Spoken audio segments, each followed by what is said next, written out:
The desert wind howled across the Arizona badlands like the voice of death itself, carrying with it the acrid smell of gunpowder and the metallic taste of blood. Before we jump back in, tell us where you're tuning in from, and if this story touches you, make sure you're subscribed, because tomorrow I've saved something extra special for you. Jake Morrison lay sprawled in the red dust, 9 bullet holes torn through his body, each one a testament to the choice he had made in those final, desperate moments. The silence that followed the gunfire was deafening, broken only by the soft whimper of the young woman he had thrown himself over, shielding her from the hail of lead that should have ended both their lives. Above them, the sun blazed mercilessly in a cloudless sky, and Jake could feel his life bleeding out into the thirsty earth beneath him. But it was the sound that made his heart nearly stop, the rhythmic thunder of hundreds of horses approaching from the north, their hooves beating against the desert floor like war drums announcing Judgment Day. Through eyes that were growing dim with approaching darkness, Jake saw them cresting the ridge like shadows given form. 500 Navajo warriors, their faces painted for war, their weapons glinting in the harsh sunlight, all of them riding hard toward the spot where he lay dying beside the chief's daughter. The morning had started like any other for Jake Morrison, though he would later realize that some mornings are destined to change everything that follows. He had been riding the fence line of the Double R Ranch, checking for breaks in the wire, and watching for signs of cattle rustlers who had been plaguing the territory for months. The sun was barely above the horizon, painting the desert landscape in shades of gold and crimson that reminded him why he had fallen in love with this harsh, unforgiving country in the first place. Jake was not a large man by frontier standards, standing just over average height with the lean, weathered build of someone who had spent his entire adult life in the saddle. His hands were calloused from years of handling rope and reins, and his face bore the permanent squint lines of a man who had stared into too many sunrises and sunsets. At 32, he was considered an old hand among the cowboys, someone who had seen enough of life to know that trouble usually announced itself with whispers before it arrived with gunfire. The Double R Ranch sprawled across thousands of acres of some of the most challenging terrain in the Arizona territory, a landscape where sagebrush and cactus fought for dominance with rocks and sand. It was owned by Robert Richardson, a former cavalry officer who had decided that raising cattle was preferable to fighting Apache and Navajo war parties. The ranch employed nearly 40 men during peak season, a mixture of seasoned cowboys, drifters looking for steady work, and young men seeking adventure in the Wild West. Jake had been working for Richardson for almost 5 years, longer than most cowboys stayed anywhere. He had earned a reputation as someone who could be trusted with the most difficult assignments, whether it was breaking wild horses, tracking lost cattle through impossible terrain, or representing the ranch's interests in the rough frontier towns that dotted the territory. More importantly, he had gained Richardson's respect as a man who kept his word and stood by his principles, even when doing so carried a personal cost. The fence line Jake was riding that morning marked the boundary between Richardson's property and the vast reservation lands that had been set aside for the Navajo people following years of conflict with the territorial government. The boundary was more theoretical than practical, a line drawn on maps by men who had never seen the country they were dividing. In reality, cattle wandered back and forth across the invisible barrier, and both ranchers and tribal members crossed the line regularly in pursuit of water, grass, or game. Most of the time, these crossings were ignored by both sides.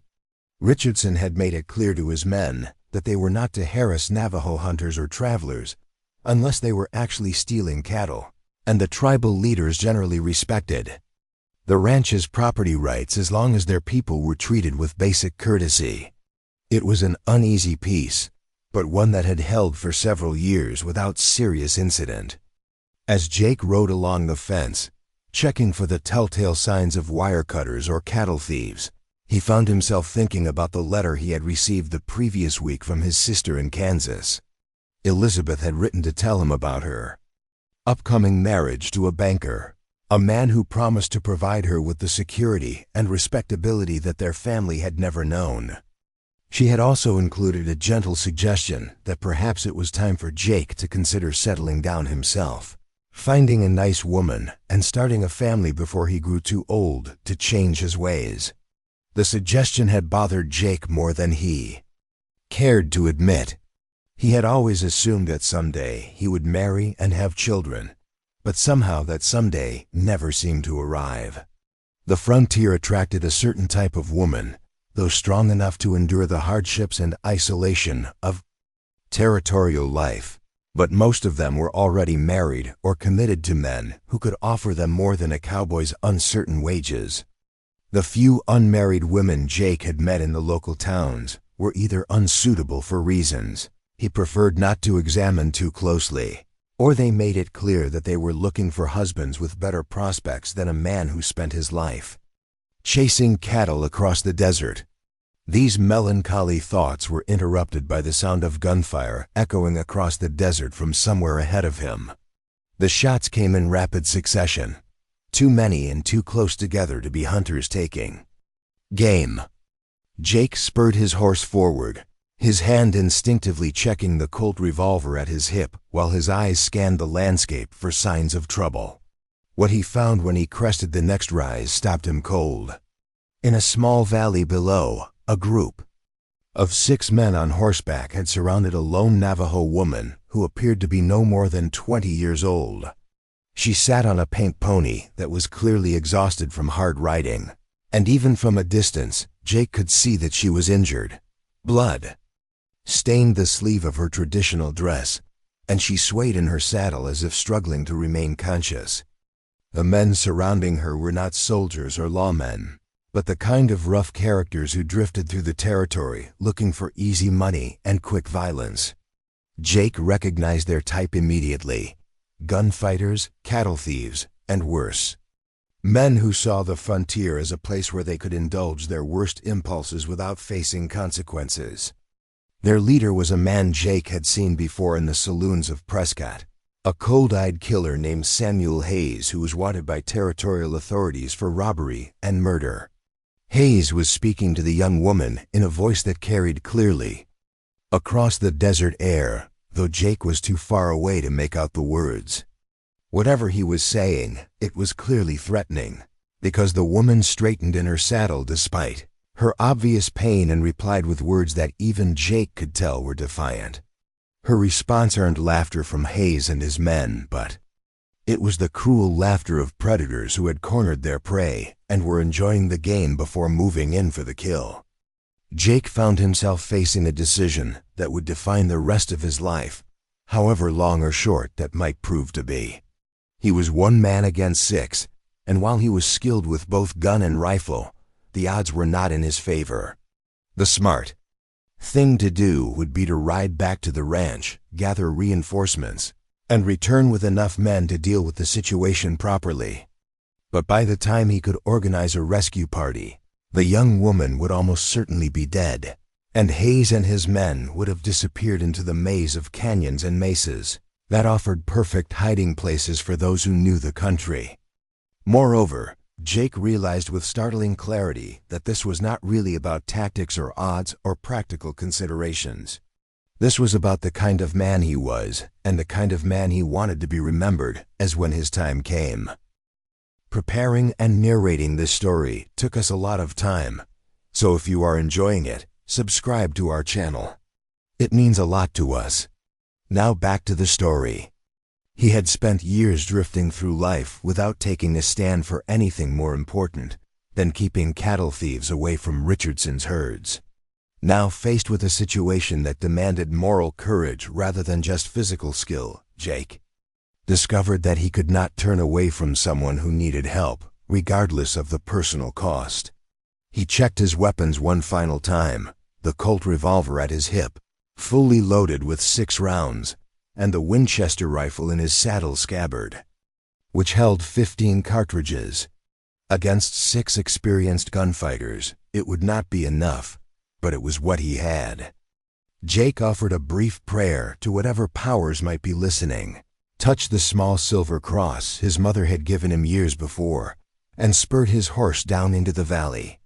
The sound of his approach alerted Hayes and his men, who turned to face this unexpected interruption of their sport. Jake could see surprise on their faces, followed quickly by calculation as they assessed this new threat.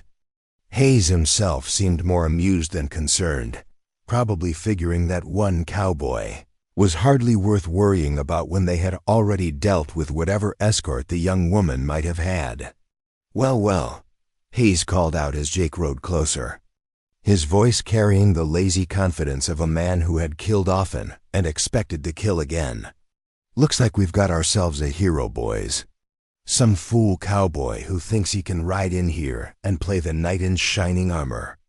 Jake reined in his horse about 30 yards from the group, close enough to be accurate with his weapons, but far enough away to have a moment's warning if they decided to rush him. He could see the young woman more clearly now, and what he saw made his heart clench with anger. She was beautiful in the way that desert flowers are beautiful, delicate and perfect despite the harsh environment that had shaped her. Her long black hair was braided with silver ornaments that caught the sunlight, and her dark eyes held intelligence and courage that reminded Jake of his sister Elizabeth. But it was clear that she had been through hell. Besides the bullet wound in her arm, she bore other injuries that spoke of rough handling and violence. Her dress was torn in several places, and bruises marked her face and throat. Despite her obvious pain and exhaustion, she sat straight in her saddle and met Jake's eyes with a look that seemed to convey both hope and warning. "Let her go," Jake said, his voice carrying clearly across the desert air. "She's done nothing to you, and there's no call for this kind of treatment." Hayes laughed, a sound like breaking glass. "Is that so? Well, I guess you don't know who you're trying to protect. Cowboy, this here is the daughter of Chief William Begay, one of the most important leaders of the Navajo Nation. She's worth a considerable amount of money to certain parties, who would pay handsomely for the chance to negotiate with her father from a position of strength." The implications of Hayes's words hit Jake like a physical blow. This was not random violence or opportunistic crime, but a carefully planned kidnapping designed to gain leverage over one of the most powerful tribal leaders in the territory. If Hayes and his men succeeded in taking Chief Begay's daughter, it could destabilize the fragile peace that existed between the Navajo people and the territorial government. Wars had started over less provocation. All the more reason to let her go, Jake replied, keeping his voice steady despite the fear that was growing in his chest. "Kidnapping a chief's daughter is an act of war. Every Navajo warrior in the territory will be hunting for you, and when they find you, dying will be the least of your worries." "Maybe so," Hayes admitted with a shrug. "But that's a problem for tomorrow. Today, I've got a valuable prisoner and a nosy cowboy who needs to learn when to mind his own business. Boys, I think it's time we taught this hero what happens to folks who stick their noses where they don't belong." The tension in the air became almost tangible as Hayes's men spread out slightly, positioning themselves for a crossfire that would give Jake no chance of survival. He could feel sweat beading on his forehead despite the cool morning air, and his horse sensed the approaching violence, dancing nervously beneath him. "Last chance, cowboy," Hayes said, his hand resting casually on the butt of his gun. "Ride away now, and we'll pretend this conversation never happened. Stay, and you'll be buzzard food before the sun gets much higher."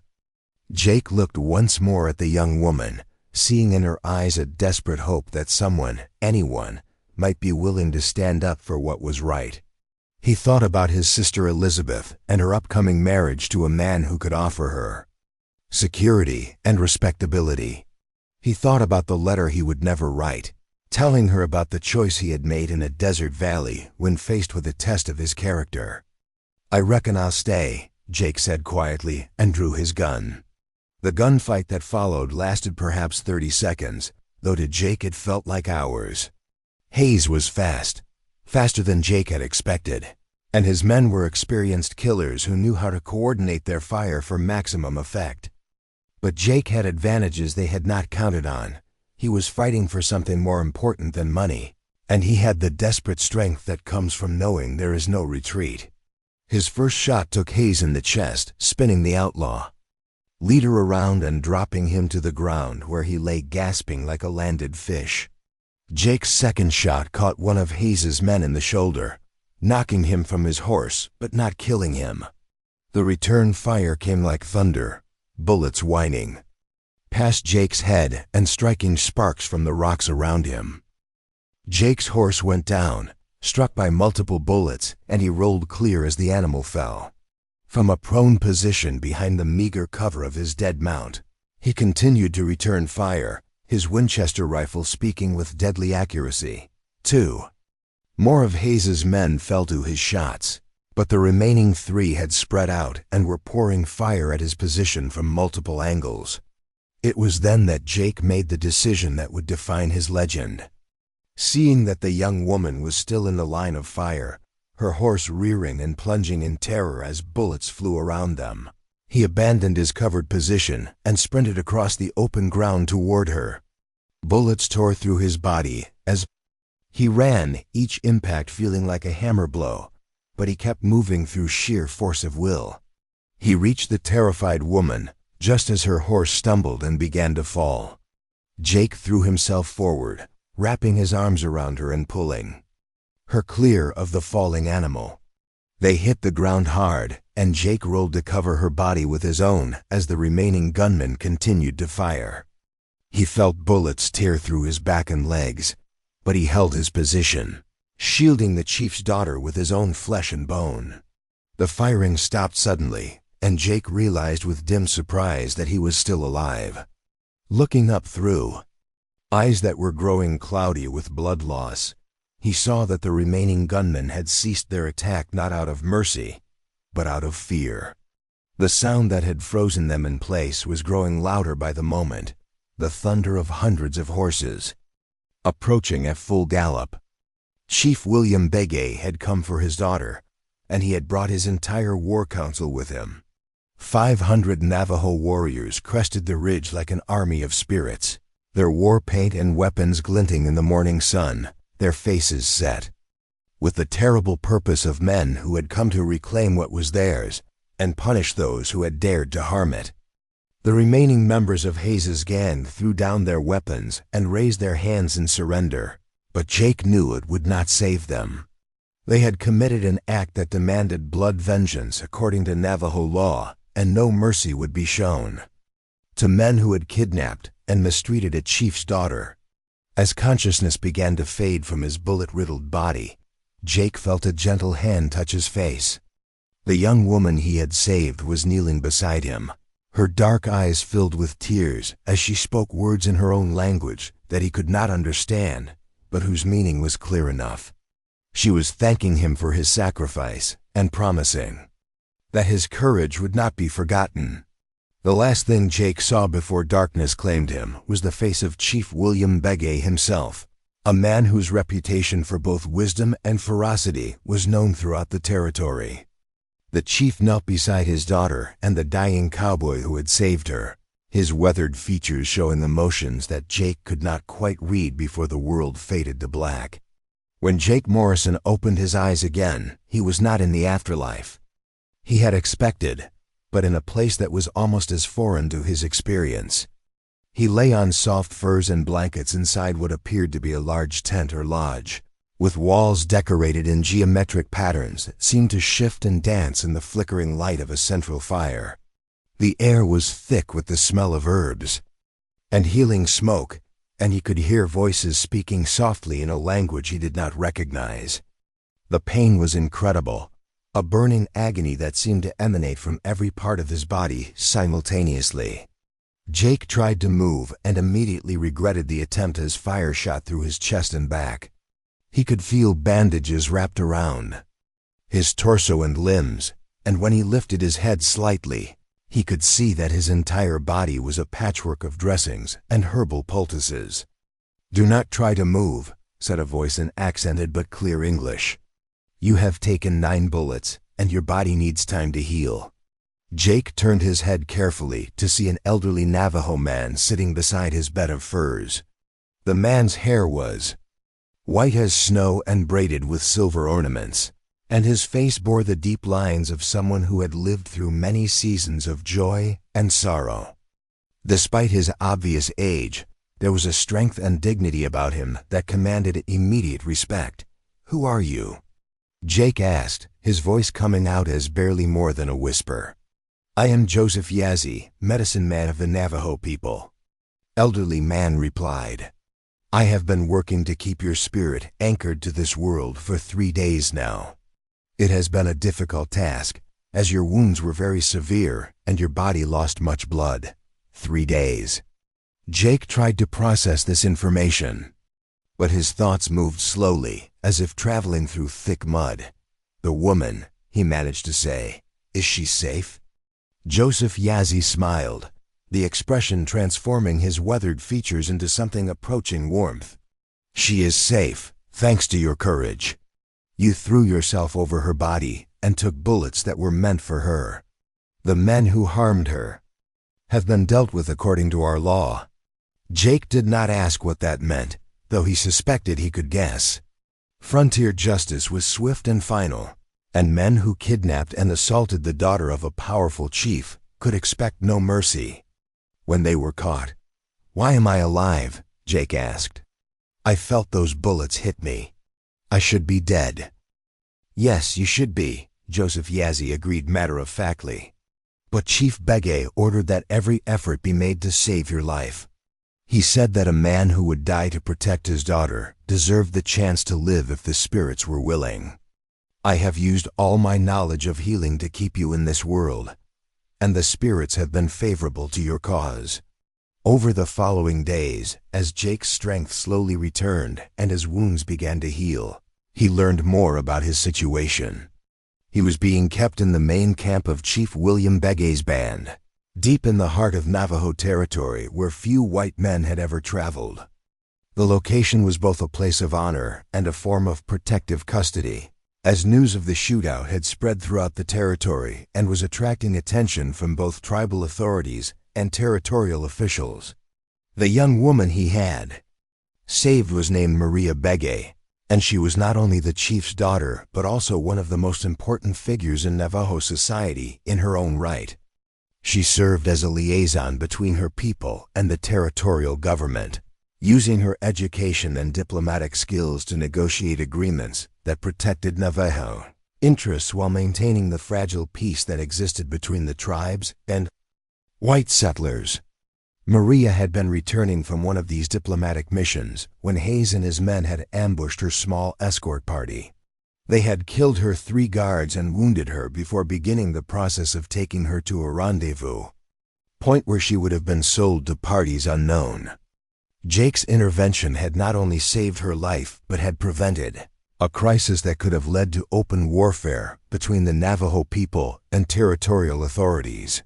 As Jake recovered, he became aware that his presence in the camp was creating considerable discussion among the tribal members. Some viewed him as a hero whose courage had saved their chief's daughter and prevented a war. Others saw him as simply another white man whose presence violated the sanctity of their homeland, regardless of his good intentions. Still others viewed him with suspicion, wondering if his rescue of Maria had been genuine heroism or part of some larger scheme designed to gain access to tribal secrets. Chief William Begay himself remained an enigma to Jake during those first days of recovery. The chief visited the medicine lodge regularly to check on Jake's progress, but their conversations were brief and formal. Begay was a man in his 50s, tall and dignified, with the bearing of someone accustomed to making decisions that affected the lives of thousands of people. His English was excellent, the result of years of dealing with territorial officials, but he used it sparingly when speaking with Jake. It was Maria who provided Jake with the most insight into his situation and the complex political forces that surrounded his presence in the camp. She visited him daily, ostensibly to check on his recovery, but actually to engage in conversations that revealed both her intelligence and her concern about the implications of his actions. "You have created a problem," she told him during one of these visits, her voice carrying a mixture of gratitude and worry. "By saving my life, you have placed my father in a difficult position. According to our law, he owes you a blood debt that must be repaid. But you are a white man in a time when tensions between our peoples are very high." Jake studied her face as she spoke, noting the intelligence in her dark eyes and the careful way she chose her words. Maria Begay was clearly someone who understood both the formal diplomatic aspects of intercultural relations and the more subtle emotional currents that often determined how such relations actually played out. "What kind of problem?" Jake asked, though he suspected he already knew the answer. "Some of our people believe that any debt to a white man can be discharged simply by allowing you to leave our territory alive," Maria explained. "Others feel that true honor requires a more substantial acknowledgement of your sacrifice. And a few worry that your presence here, however well-intentioned, represents a security risk that must be dealt with permanently."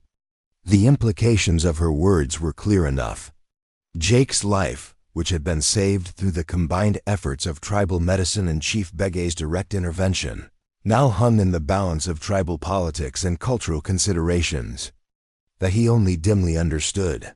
"And what do you think?" Jake asked.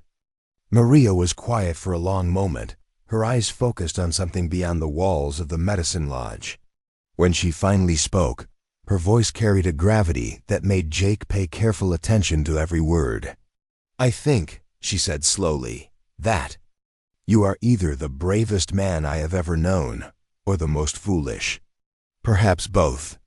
But I also think that your actions have given my people a chance to see that not all white men are our enemies, just as I hope they have given you a chance to see that we are not the savages your newspapers make us out to be."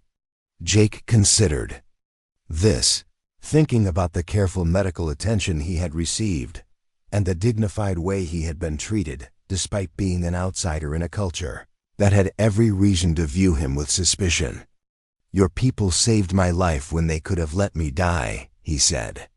"I've been treated with more courtesy and respect here than I've received in some frontier towns where I was supposedly among my own kind." Maria smiled at this, the expression lighting up her face in a way that made Jake's heart skip despite his weakened condition.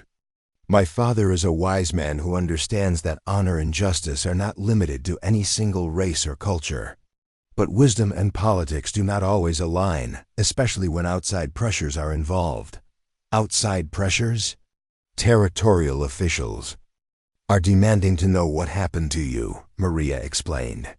"They know you were working for the Richardson Ranch, and they know there was a gun battle.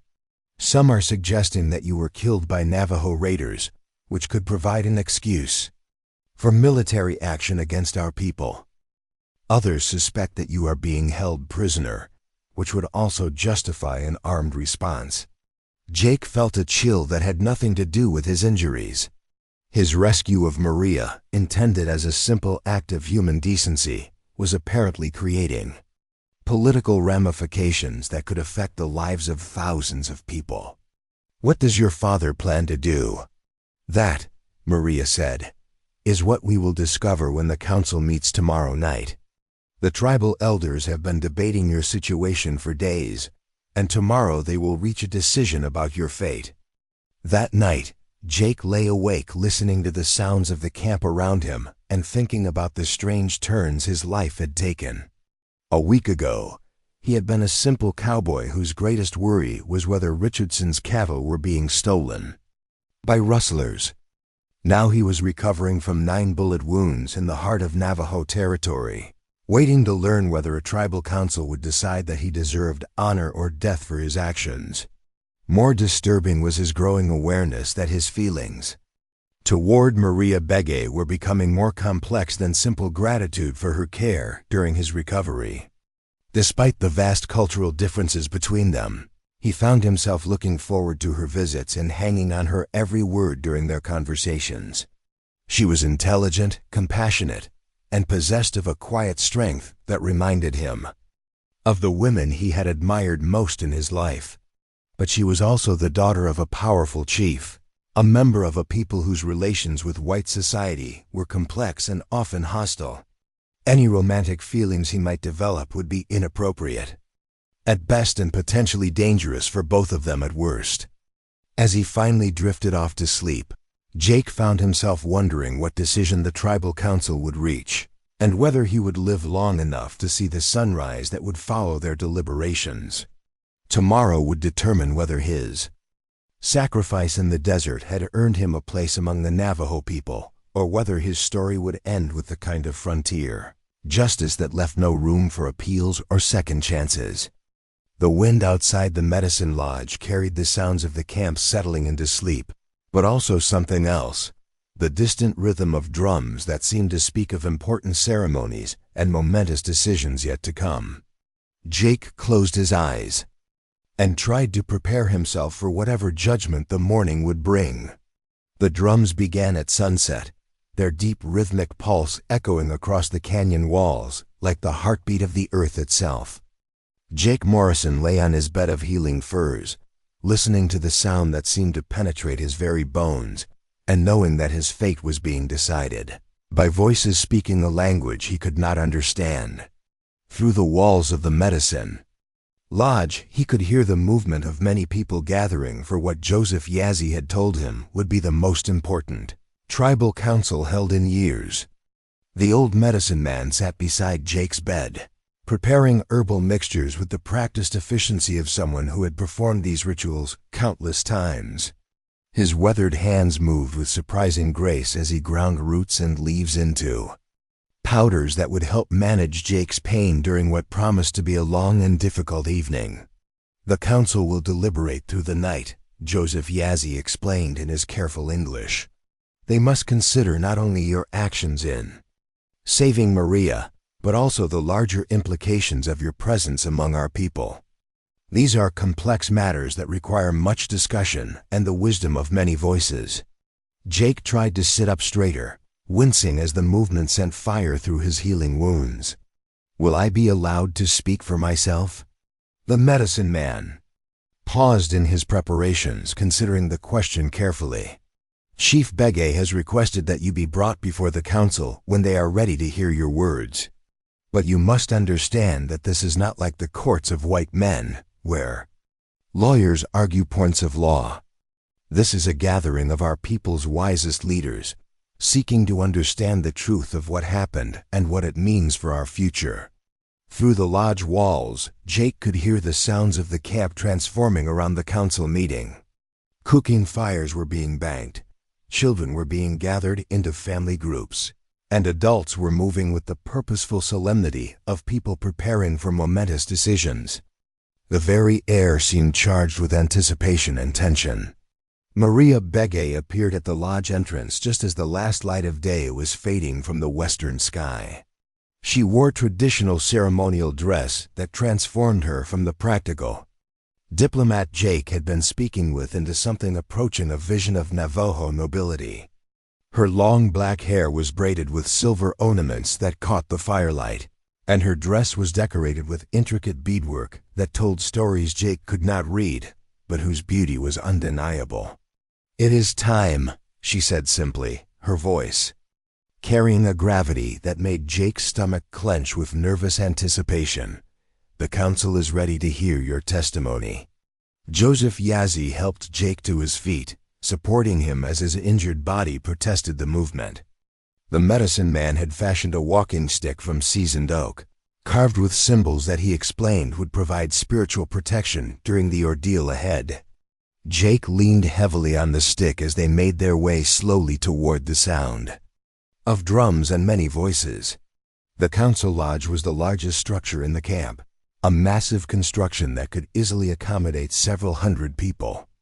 As Jake approached the entrance, he could see firelight flickering through the opening and hear the low murmur of serious discussion in the Navajo language. The sound was both intimidating and oddly comforting, reminding him of church gatherings. from his childhood where important community matters were debated by people who cared deeply about the outcome. Inside the lodge, Jake found himself facing a sight that would remain burned into his memory for the rest of his life. The interior was arranged in concentric circles around a central fire pit that cast dancing shadows on the decorated walls. The innermost circle contained the tribal elders and war chiefs, men and women whose weathered faces spoke of decades of leadership and hard-won wisdom. The second circle held respected community members, successful hunters, skilled craftspeople, and family leaders whose opinions carried weight in tribal decisions. Chief William Begay sat in the place of honor beside the fire, his ceremonial clothing magnificent in the flickering light. Despite his recent concerns about Jake's presence in the camp, he radiated the authority and dignity that had made him one of the most respected leaders among the Navajo people. When his eyes met Jake's across the crowded lodge, Jake saw something that might have been encouragement mixed with uncertainty about the evening's outcome. An elderly woman Jake had not seen before rose from her position near the fire and began speaking in Navajo, her voice carrying the resonant authority of someone accustomed to formal oratory. Maria whispered quick translations in Jake's ear, explaining that this was Sarah Yazzie, the tribe's most senior female elder and keeper of traditional law. She speaks of ancient customs regarding strangers who seek shelter among our people, Maria murmured. She reminds the council that our ancestors faced similar decisions when Spanish explorers first entered our territory, and later when Mexican and American settlers began crossing our lands. The speech went on for nearly 30 minutes with Sarah Yazzie apparently reviewing precedents and traditional procedures for dealing with outsiders who requested protection or membership in the tribe. Jake listened to the flowing cadences of the Navajo language, picking up occasional words that seemed familiar from conversations he had overheard during his recovery, but understanding none of the complex legal and cultural concepts being discussed. When the elder finished speaking, she gestured toward Jake and spoke directly to him in halting but understandable English. "White man who calls himself Jake Morrison, you stand before the council of the Navajo people seeking judgment for your actions in our territory. This is not a request we consider lightly, nor one with simple answers. You will speak now, and your words will be weighed against your deeds to determine your worthiness." Jake rose slowly from the cushion where Maria had seated him, leaning heavily on Joseph Yazzie's walking stick as he struggled to find his balance. He could feel the weight of dozens of pairs of eyes evaluating his every movement, and he was acutely aware that the next few minutes might determine whether he lived or died. "Honored elders," he began, using the formal address Maria had taught him during his recovery. "I come before you not seeking reward or recognition, but simply asking for understanding of why I chose to act as I did when I found your chief's daughter in danger." Sarah Yazzie translated his words for those who did not speak English, and Jake could see reactions rippling through the assembled crowd. Some faces showed curiosity or cautious interest, while others displayed skepticism or barely concealed hostility. An older man Jake recognized as one of the war chiefs stood to address him directly. Maria whispered that this was Thomas Begay, the chief's brother and one of the most influential military leaders among the Navajo people. His scarred face and missing left hand spoke of years spent fighting to protect his people from various enemies. "White Cowboy," Thomas Begay said in heavily accented English, "your people have brought nothing but death and sorrow to our lands. They steal our horses, kill our game, and drive us from places that have been sacred to our ancestors for generations beyond counting. Why should we believe that you are different from the settlers who take our hunting grounds and the soldiers who burn our villages?" The challenge was delivered in a tone that brooked no evasion or diplomatic deflection. Jake knew that his answer would be crucial to everything that followed, and he could feel sweat beading on his forehead despite the cool evening air. "Because I have already proven my difference through my actions," Jake replied, keeping his voice steady despite the fear that was growing in his chest. When I found Maria surrounded by those men, I could have ridden away and pretended I had seen nothing. I could have gone for help and let others take the risk. Instead, I chose to act immediately, even though I knew it would probably cost me my life. Thomas Begay's response was rapid Navajo that prompted animated discussion throughout the lodge. Jake caught enough emotional undertones to realize that his answer had sparked debate about fundamental questions of courage, sacrifice, and the possibility of trust between traditional enemies. Chief William Begay rose to address the council, and the lodge fell silent with the respect due to his position and reputation. He spoke for nearly 15 minutes in his own language, his voice carrying passionate conviction as he apparently argued Jake's case before his people. When he finished, he turned to address Jake directly in English. "I have told the council of your courage in facing 6 armed men to protect my daughter," the chief said, his words carrying formal weight. "I have described how you threw yourself over her body and took bullets that were meant for her, asking nothing in return except that she be safe.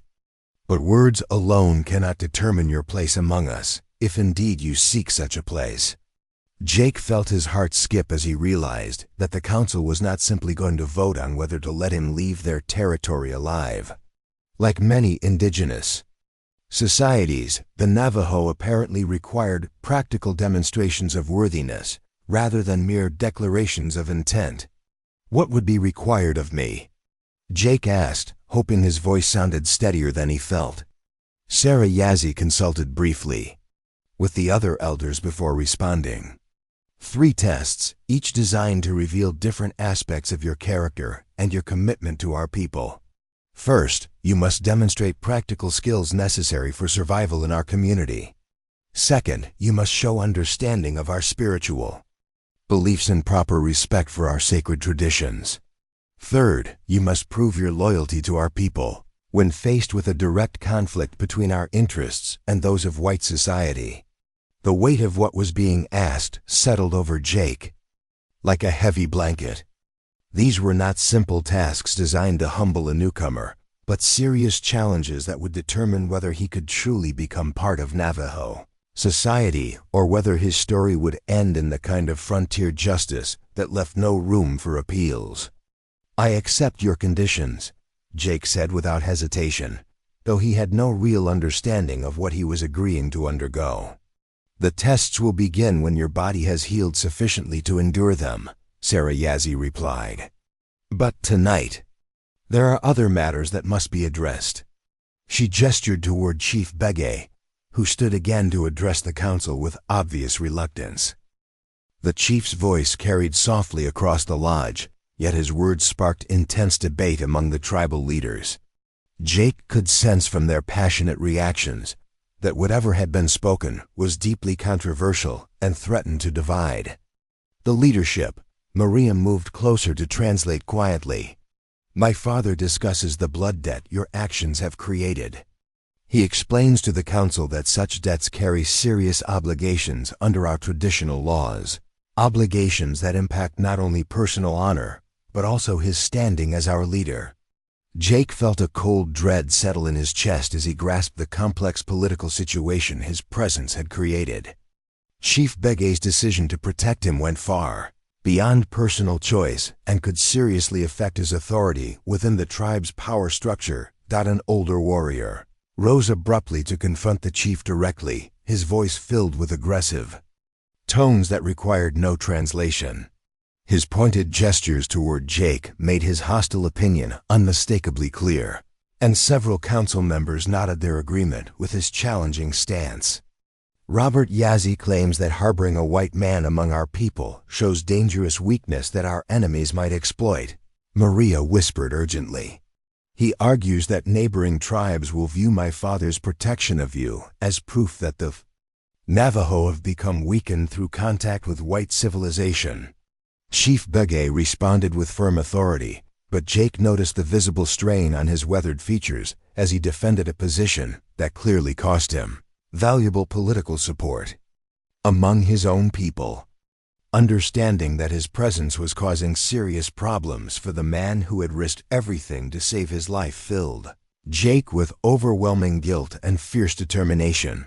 The heated debate stretched on for more than 2 hours, with different council members standing to voice their strong opinions about Jake's situation and what it meant for their tribe's future. Some speakers backed the chief's position, insisting that showing mercy to former enemies actually demonstrated true strength rather than weakness. Others argued forcefully that accepting any white man into their tribe violated core principles that had successfully protected the Navajo people for countless generations. A middle-aged woman whom Maria identified as Helen Begay, the chief's respected cousin and influential leader, stood to present a fresh perspective on the contentious issue. Her voice carried the natural authority of someone whose wisdom was valued, even when her views challenged the majority opinion. "I have listened to much discussion tonight about our traditions and concepts of honor," she declared in clear English, deliberately ensuring Jake could understand every word. "However, I believe we are overlooking something very important. This white man never requested our protection or sought membership in our people. He simply witnessed someone facing mortal danger and chose to provide help, despite knowing it would likely cost him his own life." Her thoughtful words triggered another wave of intense discussion, with several council members apparently reconsidering their earlier positions based on this important observation. Jake felt deeply grateful for her timely intervention, though he suspected her support alone might not be sufficient to overcome the more hostile voices present. That an elderly man Jake had never seen before struggled slowly to his feet, supporting himself heavily on an ornately carved walking stick. Maria whispered that this was David Yazzie, the oldest surviving member of their entire tribe and someone whose words carried tremendous influence in any council discussion I have witnessed. 8 full decades of constant change, David Yazzie announced in a voice that shook with advanced age but commanded absolute respect. "I have watched our people driven from our ancestral territories, seen our children forced into schools designed to destroy their Indian identity, and lived through wars that brought nothing except grief to everyone involved." He paused deliberately, his clouded eyes appearing to focus on distant memories beyond the lodge walls. "Yet I have also witnessed rare moments when individual acts of courage managed to bridge the deep hatred between different peoples. This white man's brave actions remind me that true honor and genuine compassion belong to no single race or culture exclusively." The elderly man's powerful words seemed to create a profound impact throughout the assembled council. Even those members who had expressed the strongest hostility toward Jake's presence appeared to be seriously reconsidering their positions, and the overall atmosphere in the lodge gradually shifted toward something resembling cautious acceptance. Sarah Yazzie called for a temporary break to allow the council members time for private consultation. Jake found himself guided to a quiet area near the lodge entrance where he could rest while the crucial deliberations continued. The sound of intense discussion in the Navajo language filled the surrounding air, interrupted by occasional heated outbursts that suggested fundamental disagreements about the proper course of action. "How do you believe the discussion is progressing?" Jake asked Maria, who had stayed loyally beside him throughout the entire evening's proceedings. "Much better than I had dared to hope," she admitted honestly. "Significant opposition to my father's position still exists, but the tribal elders appear to be recognizing that your heroic actions deserve genuine consideration rather than immediate dismissal." Joseph Yazzie approached carrying a steaming cup of medicinal tea that he firmly insisted Jake drink to preserve his strength during the lengthy evening. "The council is currently examining precedents reaching back through many generations," the wise medicine man explained carefully. "Some cases involve white men who were successfully adopted into various tribes, while others concern former enemies who became trusted allies through extraordinary acts of courage or personal sacrifice. Have any of those historical precedents resulted in positive outcomes?" Jake asked with growing concern. Some have succeeded remarkably well, Joseph Yazzie answered diplomatically. However, much depends entirely on the individual's true character and their genuine willingness to completely embrace a radically new way of living. Becoming truly Navajo involves far more than simply learning our language and outward customs. It demands a fundamental transformation in how you understand yourself and your proper place within the world. The deep implications of the medicine man's words were not lost on Jake. If the council ultimately decided to accept his request, he would be expected to undergo a complete transformation similar to those described in the stories Maria had shared about other outsiders who had been formally adopted into tribal society. His familiar identity as Jake Morrison, Arizona Territory Cowboy, would need to completely disappear, replaced by something entirely different. The council reconvened after nearly an hour of private deliberation. Sarah Yazzie rose to announce their preliminary decision, speaking first in Navajo and then turning to address Jake directly in English. The council recognizes the debt owed to you for saving Chief Bagai's daughter and preventing what could have become a war between our peoples, she said formally. We also acknowledge that your actions demonstrated courage and honor that transcends racial divisions. However, your integration into our tribe cannot be accomplished simply through our gratitude. Jake nodded, understanding that he was being offered a chance rather than a guarantee. The tests you must undergo are designed to determine whether you possess not only the skills necessary for life among us, but also the spiritual understanding and loyalty that true membership in our people requires, Sarah Yazzie continued. Many who have attempted these challenges have failed, and failure carries consequences that extend beyond personal disappointment. What kind of consequences? Jake asked, though he suspected he already knew the answer. Chief Bagay stood to respond to this question, his expression grave. Traditional law requires that those who fail the tests of membership but possess knowledge of our sacred places and tribal secrets must choose between permanent exile from all contact with their former people or death as protectors of our security. The finality in his words sent chills down Jake's spine. He had understood that joining the Navajo would require significant changes in his lifestyle and daily routine, but he had not fully grasped that it might mean the complete severing of all ties to white society, or if he failed the tests, the end of his life entirely. When would these tests begin? Jake asked, trying to keep his voice steady. When Joseph Yazzie determines that your body has healed sufficiently to endure the physical demands involved, Sarah Yazzie replied. Some of the challenges require strength and endurance that your current condition would not permit. Maria spoke for the first time since the council had reconvened.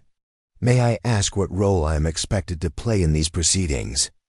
My father saved this man's life at my request, and I feel responsible for the position he now finds himself in. Her question prompted another round of discussion among the council members, with several elders apparently debating whether Maria's involvement would be appropriate or problematic. Finally, Chief Bagay himself responded to his daughter's inquiry. You will serve as his guide and instructor during the preparation period, the chief announced. It will be your responsibility to teach him our language, customs, and spiritual beliefs. Your success in preparing him for the tests will be considered when the final judgment is made. Jake felt a mixture of gratitude and concern at this announcement. Having Maria as his teacher would certainly make the learning process more pleasant, but it would also place additional pressure on both of them to succeed. If he failed the tests, it would reflect not only on his own worthiness, but on her effectiveness as an instructor. As the formal council session concluded, Jake found himself surrounded by tribal members, eager to get a closer look at the white man who had requested membership in their community. Some approached with obvious curiosity, asking questions about his background and motivations through interpreters. Others maintained careful distance, their expressions suggesting that they viewed him as a threat to be watched, rather than a potential ally to be welcomed. Chief Bagay approached as the crowd began to disperse, his ceremonial bearing softened by what appeared to be genuine concern for Jake's welfare. "You have been granted an opportunity that few outsiders have ever received," the chief said quietly. "I hope you understand the magnitude of what you have committed yourself to undertake." "I'm beginning to," Jake replied honestly. "And I'm grateful for the chance to prove myself worthy of the protection you've already provided." "Do not be grateful yet," Chief Begay warned, echoing words that Sarah Yazzie had spoken earlier. "The tests are designed to break down everything you believe about yourself and rebuild you as someone entirely new." Many strong men have attempted them and discovered that their commitment to transformation was not as complete as they had believed. As they made their way back to the medicine lodge, Jake found himself walking beside Maria in comfortable silence. The evening's proceedings had revealed depths to the political and cultural challenges surrounding his situation that he had not previously understood. But they had also shown him that at least some members of the Navajo community were willing to judge him by his actions rather than his ancestry. "What happens now?" he asked as they reached the entrance to Joseph Yazzie's domain. "Now you rest and heal," Maria replied. "And when you are strong enough, we begin the most difficult education of your life. You must learn not just our language and customs, but an entirely new way of understanding your place in the world." That night, as Jake lay on his bed of healing furs, listening to the sounds of the camp settling into sleep, he found himself thinking about the choice he had made in the desert and all the consequences that had flowed from that single moment of decision. A week ago, he had been a simple cowboy whose greatest concern was preventing cattle theft. Now he was committed to a path that would either transform him into someone completely different or end his life entirely. The prospect was both terrifying and strangely liberating. For the first time since his sister's letter had arrived, Jake felt that his life had a purpose beyond mere survival and routine. Whatever the outcome of the tests that lay ahead, he would face them knowing that he had chosen courage over safety and compassion over indifference. Outside the lodge, night sounds carried across the desert, the distant howl of coyotes, the whisper of wind through sagebrush, and the soft murmur of voices around dying cook fires. But underneath it all, Jake could hear something else that filled him with both hope and determination, the quiet breathing of a community that had chosen, at least temporarily, to give him a chance to prove himself worthy of belonging. Tomorrow would begin a process of transformation that would test everything he believed about himself and his capacity for change. But tonight, for the first time since taking those 9 bullets in defense of a woman he barely knew, Jake Morrison felt truly alive. The morning sun cast long shadows across the canyon floor as Jake Morrison took his first unsteady steps without the aid of Joseph Yazzie's walking stick. 3 weeks had passed since the council meeting, and his body was finally beginning to respond to the medicine man's careful treatment. The bullet wounds were healing cleanly, leaving scars that would mark him for life but no longer threatening his survival with every movement. Maria Begay stood watching from the entrance of a new lodge that had been constructed specifically for Jake's education. The structure was smaller than the medicine lodge but more permanent, with walls decorated in geometric patterns that she explained carried spiritual significance for the learning process he was about to undergo. "Your real work begins today," Maria announced as Jake approached, noting with satisfaction that he no longer winced with each step. "Joseph Yazzie says your body is strong enough to begin serious training, though you must still be careful not to reopen the deeper wounds." Jake looked around the camp that had become his world during the long weeks of recovery. He had learned to navigate its social complexities and recognize the faces of those who supported his presence versus those who remained skeptical of his intentions. Children who had initially stared at him with fearful curiosity now waved shyly when they saw him, while some of the younger warriors had begun to nod respectfully in acknowledgement of his courage in defending Maria. "What exactly does this training involve?" Jake asked, settling himself on a blanket inside the learning lodge. The interior was arranged with various objects he did not recognize, including carved wooden implements, bundles of herbs, painted pottery, and what appeared to be ceremonial clothing.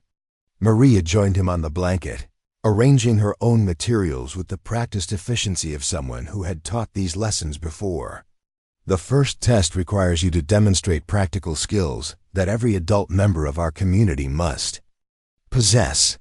This means learning not just how to perform specific tasks, but understanding why they are important to our survival and way of life. She lifted a piece of deer hide that had been prepared for working. Among the Navajo, both men and women must know how to process animal skins into useful items. This is not simply craft work, but a sacred responsibility to honor the animals that give their lives for our benefit. Jake examined the hide, noting its texture and the careful way it had been cleaned and softened. What will I need to learn to do with it? You must create a complete set of moccasins using only traditional tools and techniques, Maria explained. The footwear must be both functional and properly constructed according to our customs. Any use of white man's tools or methods will result in immediate failure of this portion of the test. The task sounded deceptively simple until Maria began explaining the complexity involved in creating moccasins that would meet tribal standards. Every cut had to be precise, every stitch had to follow traditional patterns, and the finished product had to demonstrate both skill and respect for the cultural significance of the work. How long do I have to learn this? Jake asked, beginning to appreciate the magnitude of the challenge ahead.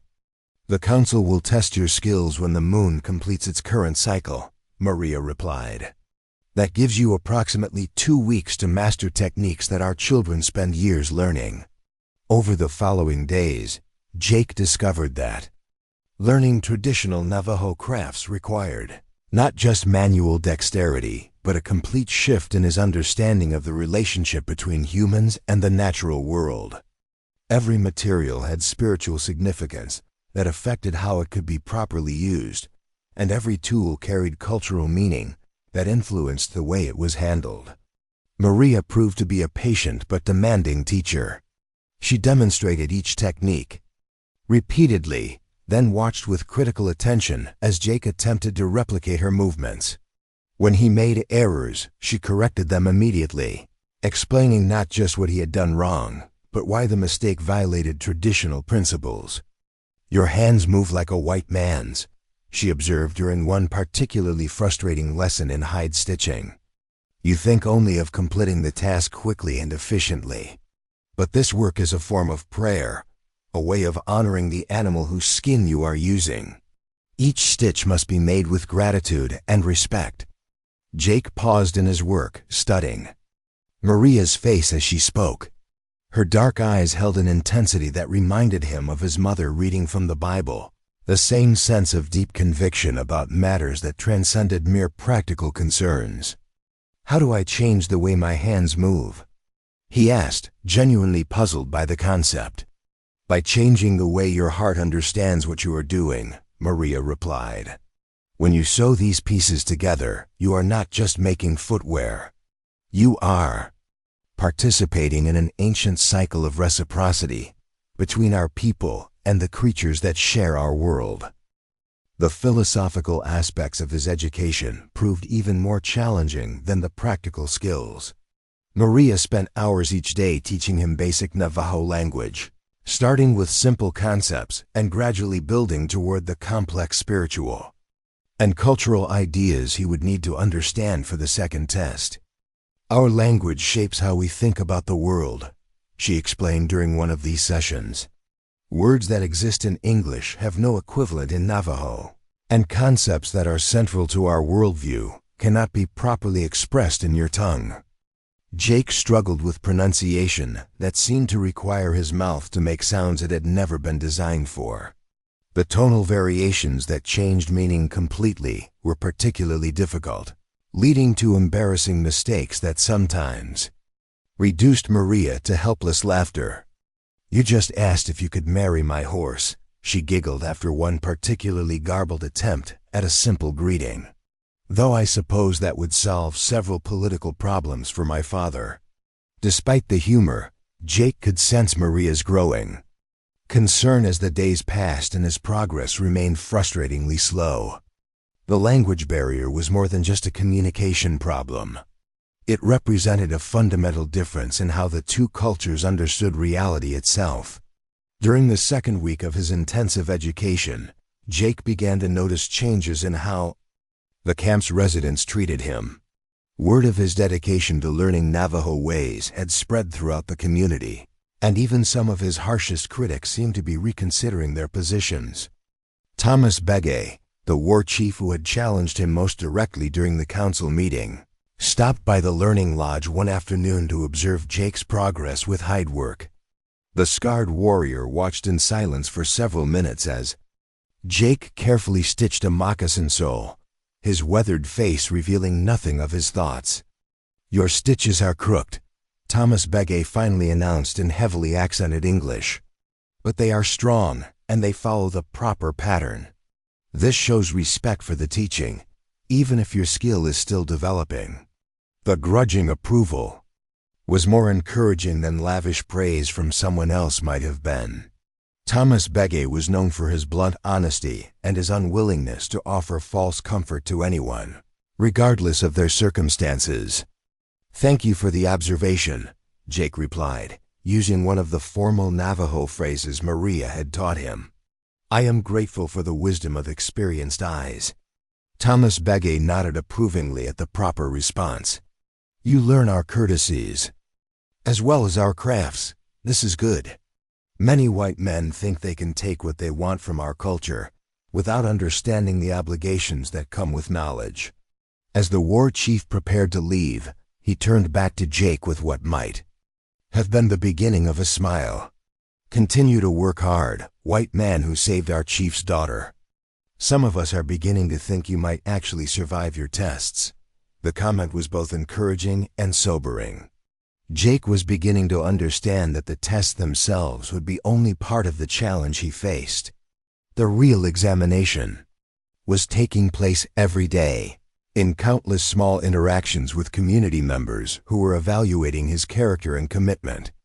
Maria had become not just his teacher, but his guide through the complex social dynamics of tribal life.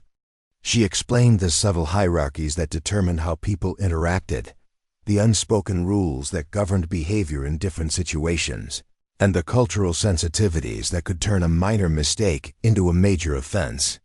"My father's decision to protect you has created ripples throughout our society," she explained during one of their evening conversations. "Some see it as an act of wisdom and compassion. Others view it as a dangerous precedent that could weaken our cultural boundaries." Jake had noticed these tensions in the way certain tribal members avoided eye contact with him or switched to speaking Navajo when he approached groups engaged in conversation. While he had gained acceptance from some quarters, he remained a controversial figure whose presence continued to generate debate. "What happens if I pass the tests, but the community remains divided about accepting me?" he asked. Maria was quiet for a long moment, her gaze focused on the fire that provided light for their evening study session. "That would create a very difficult situation for my father. As chief, he must balance individual justice with community harmony. If your acceptance threatens tribal unity, he might be forced to make choices that satisfy no one completely." The weight of responsibility settled over Jake like a heavy blanket. His desire to become part of Navajo society was no longer just a personal quest, but a political decision that could affect the stability of the entire community. The realization made his upcoming tests feel even more significant than he had previously understood. As the full moon approached, marking the time when his first test would be administered, Jake found his days filled with intensive practice sessions that pushed his healing body to its limits. Maria had expanded his training to include other practical skills beyond moccasin making: fire starting using traditional friction methods, plant identification for food and medicine, basic hunting techniques, and the intricate art of pottery making. Each skill required not just manual competence, but understanding of the cultural and spiritual significance behind the techniques. Fire making, for example, was not just about creating heat and light, but about honoring the sacred nature of flame and understanding one's relationship to the element that made human civilization possible. Fire is life, Maria explained as Jake struggled with a bow drill that seemed determined to produce smoke, but not actual flames. It cooks our food, warms our bodies, and provides light in darkness. But it can also destroy everything we hold dear if it is not treated with proper respect. The philosophical lesson was interrupted by the arrival of Sarah Yazzie, the senior female elder who had presided over Jake's council hearing. The elderly woman moved with surprising grace, despite her advanced age, and her presence immediately commanded Jake's respectful attention. "I have come to observe your progress," she announced in careful English. "Tomorrow night, the moon will be full, and your testing will begin. Today, I must determine whether you have learned enough to avoid embarrassing yourself and your teacher." Sarah Yazzie spent the next several hours putting Jake through a series of practical demonstrations that tested both his skill and his understanding of proper procedures. She watched critically as he started a fire, examined his moccasin work with the eye of someone who had been crafting leather goods for decades, and questioned him extensively about the spiritual significance of the various tasks he had been learning. "Your hands are clumsy but willing," she announced when the examination was complete. "Your pronunciation of our language sounds like a crow with a broken beak, but you show proper respect for our teachings. Most importantly, you demonstrate genuine desire to learn rather than simply going through motions to satisfy requirements." The assessment was hardly lavish praise, but Jake found himself relieved by the elder's grudging approval. Sarah Yazzie was known for her exacting standards and her unwillingness to offer false encouragement to anyone. "Will I be ready for tomorrow's test?" Jake asked. "That depends on what you mean by ready," Sarah Yazzie replied. "You have learned the basic techniques well enough to attempt the challenges. Whether your spirit is prepared for what lies ahead remains to be seen." That evening, as Jake sat beside the fire in his learning lodge, practicing the meditation techniques Maria had taught him, he found himself thinking about the journey that had brought him to this moment. 6 weeks ago, he had been a simple cowboy whose greatest concern was preventing cattle theft. Now he was preparing for tests that would determine whether he could become a member of one of the most proud and independent peoples in North America. The transformation was more than just a change in circumstances. It represented a fundamental shift in how he understood himself and his place in the world. The man who had ridden fence lines for Robert Richardson's ranch was slowly dying, being replaced by someone whose identity would be shaped by entirely different values and loyalties. Maria joined him by the fire, carrying a bundle of sage that she ignited with a burning stick. The sweet smoke filled the lodge with its distinctive aroma, and she used a feather to direct the smoke over both of them in a purification ritual that had become part of their evening routine. "Tomorrow you face your first real test as a potential member of our people," she said quietly. "Are you frightened?" Jake considered the question honestly. "Yes," he admitted, "but not of failing the practical challenges. I'm afraid of discovering that I'm not capable of becoming the person new life would require me to be." Maria nodded approvingly at his answer. "That is the right kind of fear. It shows you understand that true membership in our community requires more than just learning our skills and customs. It demands a willingness to let your old self die so that a new identity can be born." "And what if I'm not ready for that kind of death?" Jake asked. "Then you will discover it tomorrow," Maria replied simply. "But I have watched you these past weeks, seen how you approach our teachings with respect and genuine desire to understand. I believe you have the strength to complete this transformation, though the path ahead will test that strength in ways you cannot yet imagine." As the fire burned low and the camp settled into sleep around them, Jake found himself offering prayer to whatever powers might be listening. He asked not for success in the coming tests, but for the wisdom to understand what was truly being asked of him and the courage to face whatever revelations the morning might bring. Tomorrow would mark the beginning of his formal examination as a candidate for tribal membership. But tonight, as he listened to the desert wind whistling through the canyon walls and felt the presence of a community that had given him a chance to prove himself worthy of belonging, Jake Morrison prepared to discover whether he possessed the spiritual strength to become someone entirely new. The stars above the canyon shone with crystalline clarity, and somewhere in their distant light, Jake thought he could see the outline of the man he might become if he found the courage to complete the journey he had begun when he chose to save a stranger's life in the Arizona desert. The morning sun cast long shadows across the canyon floor as Jake Morrison took his first unsteady steps without the aid of Joseph Yazzi's walking stick.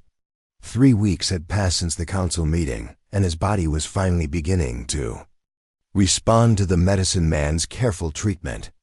The bullet wounds were healing cleanly, leaving scars that would mark him for life, but no longer threatening his survival with every movement. Maria Begay stood watching from the entrance of a new lodge that had been constructed specifically for Jake's education. The structure was smaller than the medicine lodge but more permanent, with walls decorated in geometric patterns that she explained carried spiritual significance for the learning process he was about to undergo. "Your real work begins today," Maria announced as Jake approached, noting with satisfaction that he no longer winced with each step. "Joseph Yazzie says your body is strong enough to begin serious training, though you must still be careful not to reopen the deeper wounds." Jake looked around the camp that had become his world during the long weeks of recovery.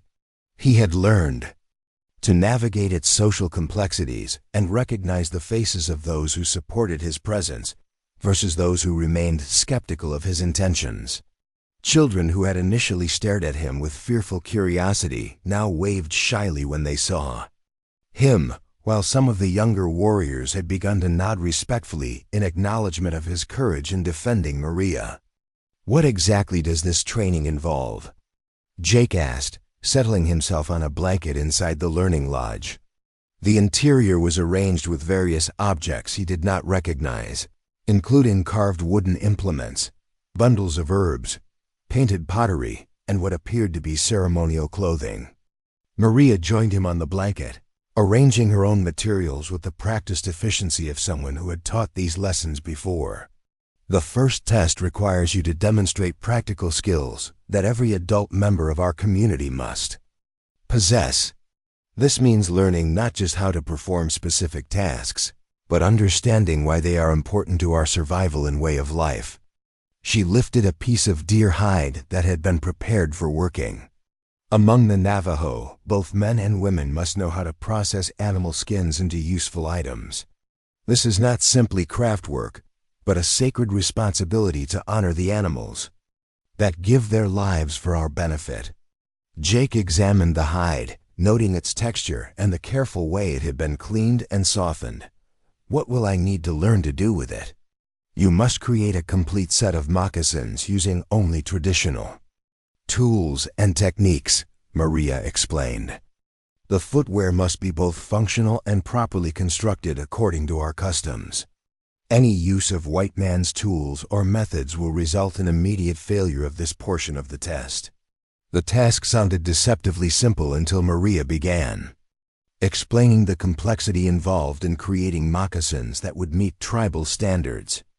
Every cut had to be precise, every stitch had to follow traditional patterns, and the finished product had to demonstrate both skill and respect for the cultural significance of the work. "How long do I have to learn this?"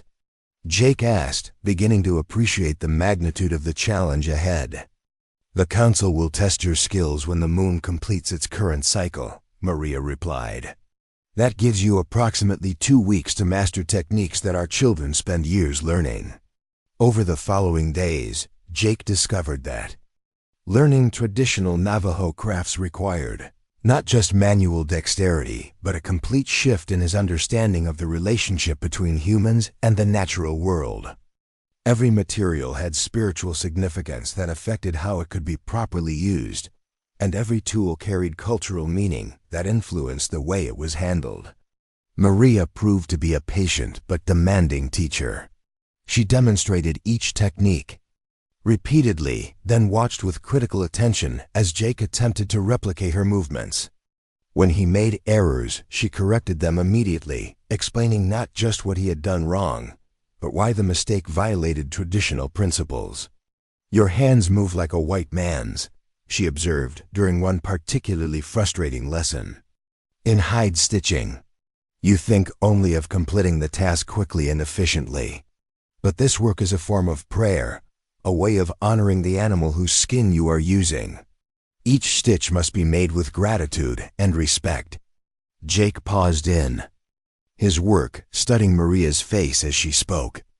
Her dark eyes held an intensity that reminded him of his mother reading from the Bible, the same sense of deep conviction about matters that transcended mere practical concerns. "How do I change the way my hands move?" he asked, genuinely puzzled by the concept.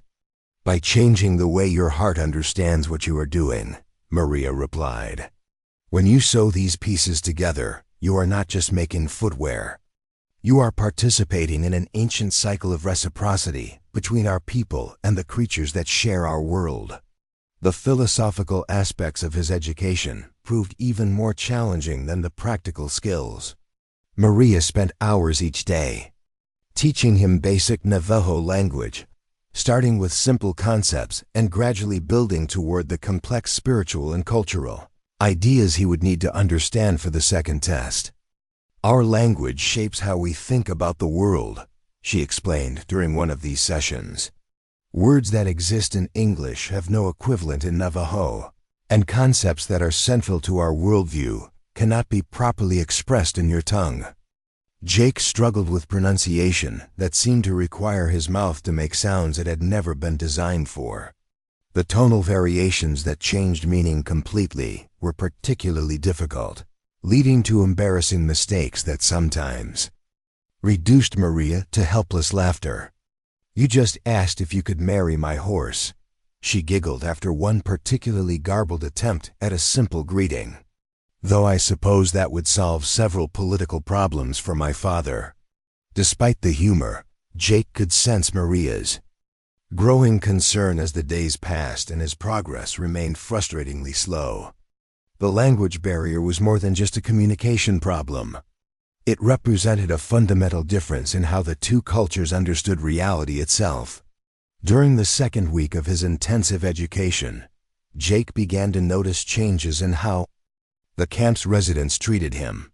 Word of his dedication to learning Navajo ways had spread throughout the community, and even some of his harshest critics seemed to be reconsidering their positions.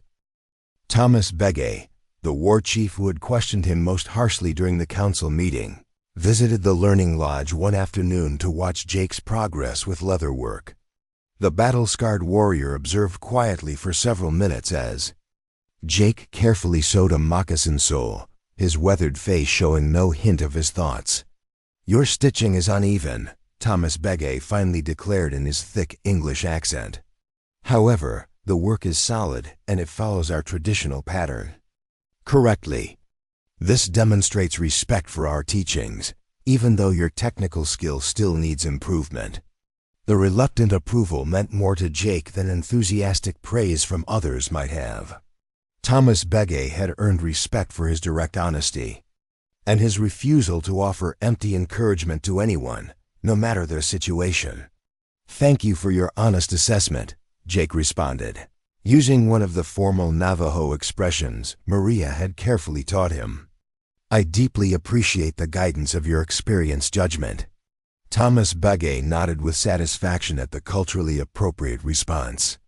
"You are learning our proper manners along with our traditional crafts. This is very important."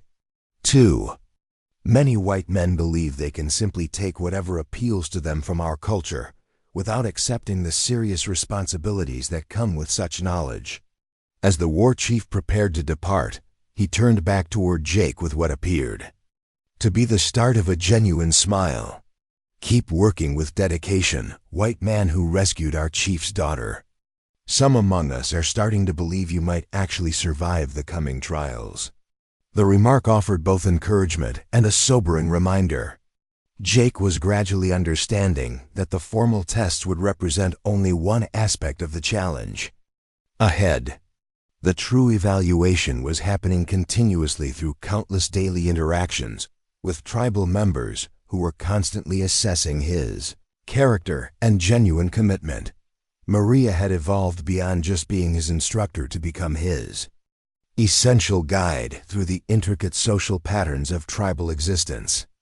She patiently explained the complex hierarchies that shaped how people related to each other, the unwritten rules that control behavior in various circumstances, and the cultural sensitivities that could transform a small error into a serious problem. "My father's choice to offer you protection has sent waves throughout our entire community," she revealed during one of their nightly discussions. "Some people view it as a demonstration of wisdom and mercy. Others consider it a risky precedent that might compromise our cultural defenses." Jake had observed these underlying tensions in how certain tribal members deliberately avoided making eye contact with him or immediately switched to speaking Navajo whenever he approached their conversations. Although he had earned acceptance from some people, he remained a divisive figure whose presence continued sparking ongoing debate. What would happen if I successfully passed the trials, but the community stays split about welcoming me? He wondered aloud. Maria remained silent for an extended moment, her attention fixed on the fire that illuminated their evening learning session. "That situation would place my father in an extremely challenging position. As our chief, he must carefully balance individual fairness with overall community peace. If accepting you threatens tribal harmony, he might face impossible choices that leave everyone unsatisfied." The burden of responsibility descended on Jake like a crushing weight. His aspiration to join Navajo society had transformed from a personal goal into a political decision that could impact the entire community's stability. This realization made his approaching trials feel far more consequential than he had previously recognized. As the full moon drew near, marking when his initial test would occur, Jake discovered his days packed with demanding practice sessions that challenged his still recovering body to its maximum capacity. Maria had broadened his education to encompass additional practical abilities beyond moccasin crafting, creating fire through traditional friction techniques, identifying plants for nutrition and healing, fundamental hunting methods, and the complex art of pottery creation. Every skill demanded not only physical competence, but also deep understanding of the cultural and spiritual meaning underlying each technique. Fire creation, for instance, involved much more than simply generating heat and illumination, but required honoring the sacred essence of flame and comprehending one's connection to the element that enabled human civilization. "Fire represents life itself," Maria instructed as Jake wrestled with a bow drill that seemed determined to create smoke without producing actual flames. "It prepares our meals, keeps our bodies warm, and brings light during darkness. Yet it can also devastate everything precious to us if not handled with appropriate reverence." The philosophical instruction was interrupted when Sarah Yazzie, the senior female elder who had overseen Jake's council appearance, arrived unexpectedly. The elderly woman moved with remarkable agility despite her considerable age, and her presence immediately demanded Jake's complete respectful focus. "I have arrived to evaluate your development," she stated in precise English. "Tomorrow evening, the moon reaches fullness, and your testing begins. Today, I must decide whether your learning has progressed enough to prevent you from humiliating both yourself and your instructor." Sarah Yazzie dedicated the following hours to conducting Jake through multiple practical demonstrations that evaluated both his technical abilities and his grasp of correct procedures. She observed with sharp criticism as he built a fire, inspected his leatherwork with the expertise of someone who had created such items for many decades, and questioned him thoroughly about the spiritual importance of the various tasks he had been studying. Your hands lack grace but show willingness, she concluded when the evaluation ended. Your attempt at speaking our language resembles a wounded bird trying to sing, yet you display genuine respect for our wisdom. Most crucially, you reveal sincere eagerness to learn instead of merely performing actions to meet basic requirements. The assessment was hardly lavish praise, but Jake found himself relieved by the elder's grudging approval. Sarah Yazzie was known for her exacting standards and her unwillingness to offer false encouragement to anyone. "Will I be ready for tomorrow's test?" Jake asked. "That depends on what you mean by ready," Sarah Yazzie replied. "You have learned the basic techniques well enough to attempt the challenges. Whether your spirit is prepared for what lies ahead remains to be seen." That evening, as Jake sat beside the fire in his learning lodge practicing the meditation techniques Maria had taught him, he found himself thinking about the journey that had brought him to this moment. 6 weeks ago, he had been a simple cowboy whose greatest concern was preventing cattle theft. Now he was preparing for tests that would determine whether he could become a member of one of the most proud and independent peoples in North America. The transformation was more than just a change in circumstances. It represented a fundamental shift in how he understood himself and his place in the world. The man who had ridden fence lines for Robert Richardson's ranch was slowly dying, being replaced by someone whose identity would be shaped by entirely different values and loyalties. Maria joined him by the fire, carrying a bundle of sage that she ignited with a burning stick. The sweet smoke filled the lodge with its distinctive aroma, and she used a feather to direct the smoke over both of them in a purification ritual that had become part of their evening routine. "Tomorrow you face your first real test as a potential member of our people," she said quietly. "Are you frightened?" Jake considered the question honestly. "Yes," he admitted, "but not of failing the practical challenges. I'm afraid of discovering that I'm not capable of becoming the person this new life would require me to be." Maria nodded approvingly at his answer. "That is the right kind of fear. It shows you understand that true membership in our community requires more than just learning our skills and customs. It demands a willingness to let your old self die so that a new identity can be born." "And what if I'm not ready for that kind of death?" Jake asked. "Then you will discover it tomorrow," Maria replied simply. "But I have watched you these past weeks, seen how you approach our teachings with respect and genuine desire to understand. I believe you have the strength to complete this transformation, though the path ahead will test that strength in ways you cannot yet imagine." As the fire burned low and the camp settled into sleep around them, Jake found himself offering a prayer to whatever powers might be listening. He asked not for success in the coming tests, but for the wisdom to understand what was truly being asked of him and the courage to face whatever revelations the morning might bring. Tomorrow would mark the beginning of his formal examination as a candidate for tribal membership. But tonight, as he listened to the desert wind whistling through the canyon walls and felt the presence of a community that had given him a chance to prove himself worthy of belonging, Jake Morrison prepared to discover whether he possessed the spiritual strength to become someone entirely new.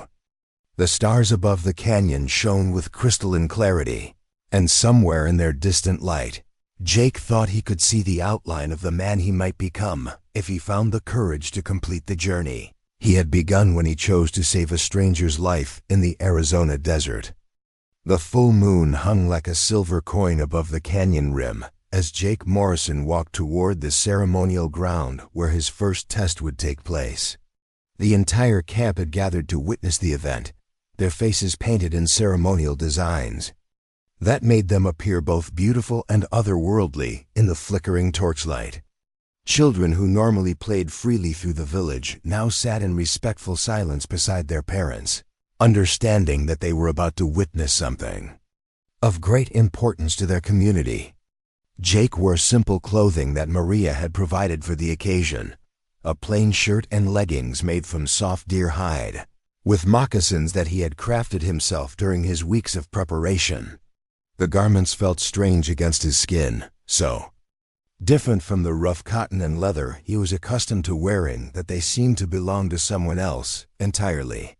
At the center of the ceremonial ground, a series of stations had been arranged in a large circle around a central fire pit. Each station contained materials and tools for different challenges that would test his mastery of essential survival skills. Sarah Yazzie stood beside the fire wearing elaborate ceremonial regalia that marked her authority as the chief examiner for the evening's proceedings. "Jake Morrison," she called out in a voice that carried clearly across the assembled crowd.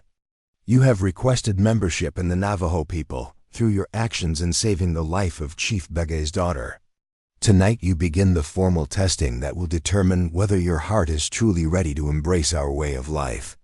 Jake approached the center of the circle, feeling the weight of hundreds of eyes evaluating his every movement.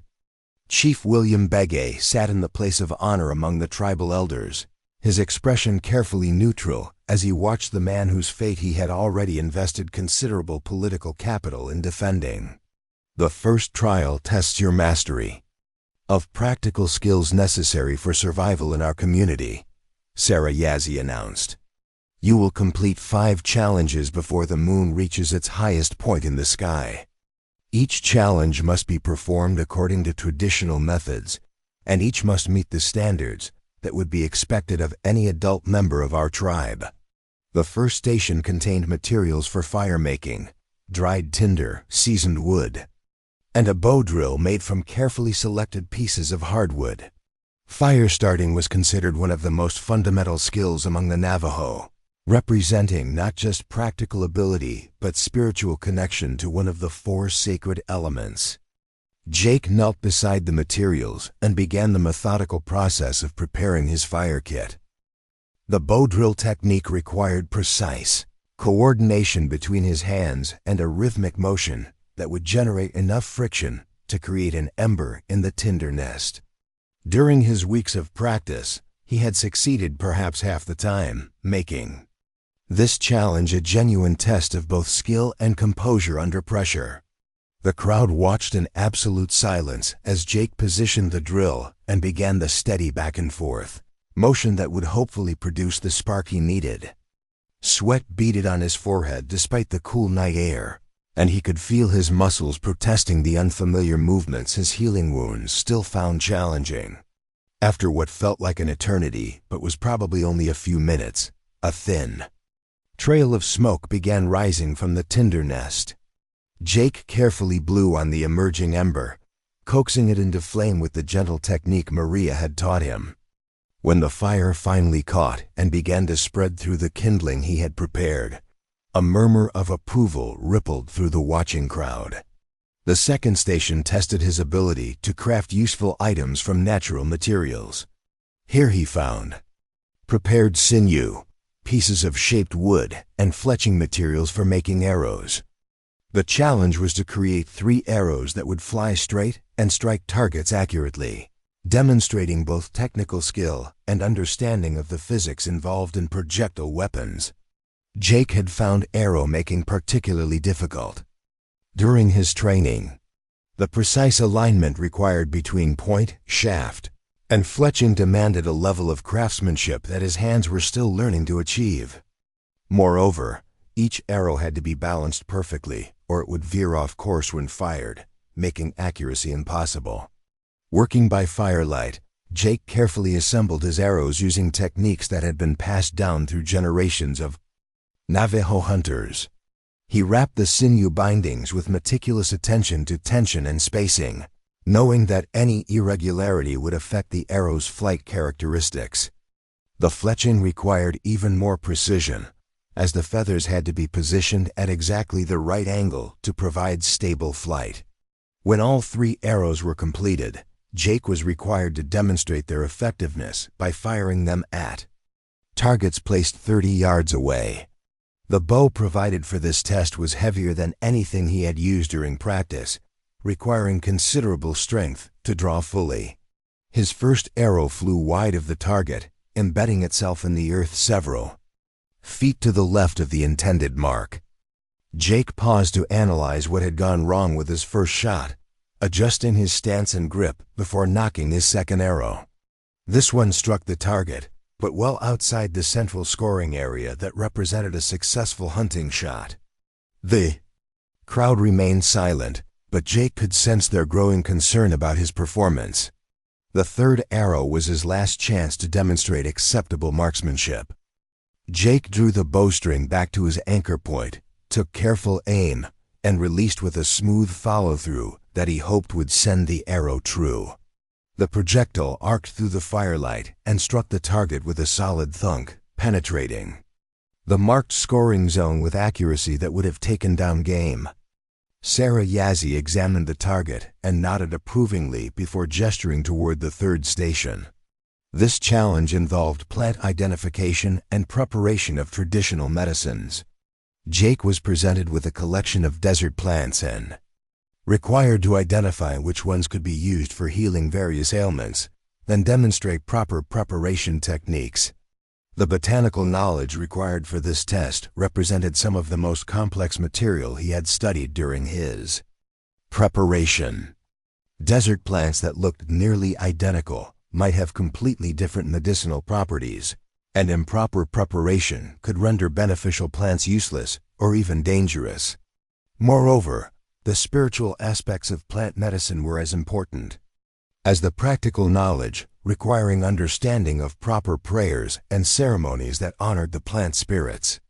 Jake worked methodically through the collection, identifying plants used for treating wounds, reducing fever, easing digestive problems, and addressing various other health concerns. For each plant he selected, he had to explain its uses and demonstrate the correct preparation method, whether that involved making tea, creating poultices, or extracting essential oils. The examining elders questioned him closely about dosages, contraindications, and the spiritual protocols that accompanied traditional medicine making. Jake found himself drawing on knowledge that felt like it came from some deeper source than mere memorization, as if the weeks of intensive study had created new pathways in his understanding. The fourth station tested his knowledge of traditional hunting and tracking techniques.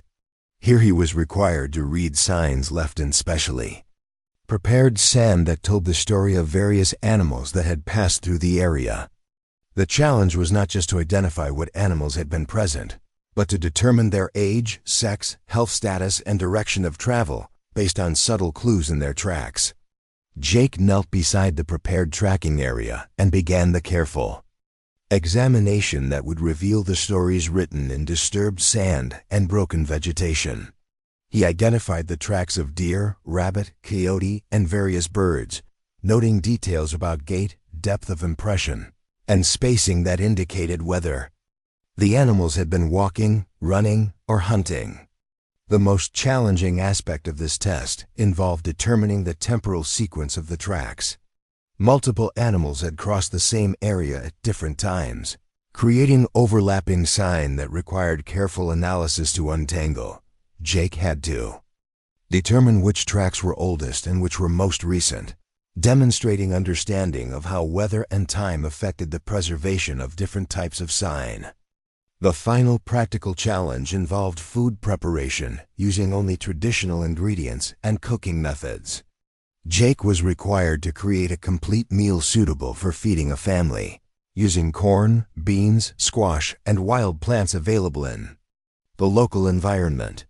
The cooking had to be done over an open fire using pottery and wooden implements, with no resort to any tools or techniques derived from white society. Jake began by preparing the corn, grinding it between stones to create meal while simultaneously building up his cooking fire to the proper temperature for different types of food preparation. The process required careful attention to timing, as various components of the meal needed to be started at different intervals to ensure everything would be ready simultaneously. The grinding work was particularly difficult, requiring sustained effort that taxed his still healing body. His arms and shoulders ached from the repetitive motion, and he could feel some of his wounds beginning to protest the sustained physical activity. But he persevered, driven by awareness that any sign of weakness or inability to complete the tasks would mean failure of the entire test. As Jake worked, he became aware that the watching crowd was beginning to show signs of approval for his efforts. Children who had maintained respectful silence throughout the ceremony now began whispering with excitement to their parents about different elements of his performance.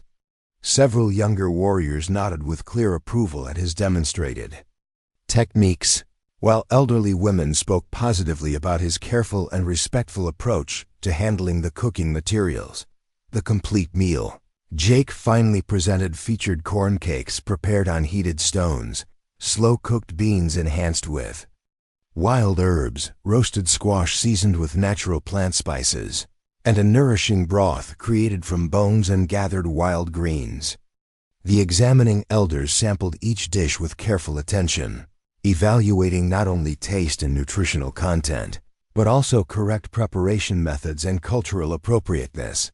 Sarah Yazzie held quiet discussions with the other examining elders before publicly announcing the results of the practical skills evaluation. Your fire creation displayed correct technique and proper respect for sacred elements. Your arrow construction showed acceptable skill, and your shooting accuracy proved you can successfully provide food for your family. Your plant knowledge demonstrates understanding of both practical and spiritual elements of traditional healing. Your tracking skills meet the expected standards of a competent hunter, and your cooking abilities prove you can meaningfully contribute to household nutrition. Jake experienced a powerful wave of relief and pride, but Sarah Yazzie's following words reminded him that this represented only the initial stage of his comprehensive testing. "You have successfully finished the first trial," she declared to the gathered community. "However, tomorrow evening brings different challenges that will evaluate your understanding of our spiritual beliefs and your readiness to embrace the sacred elements of Navajo existence.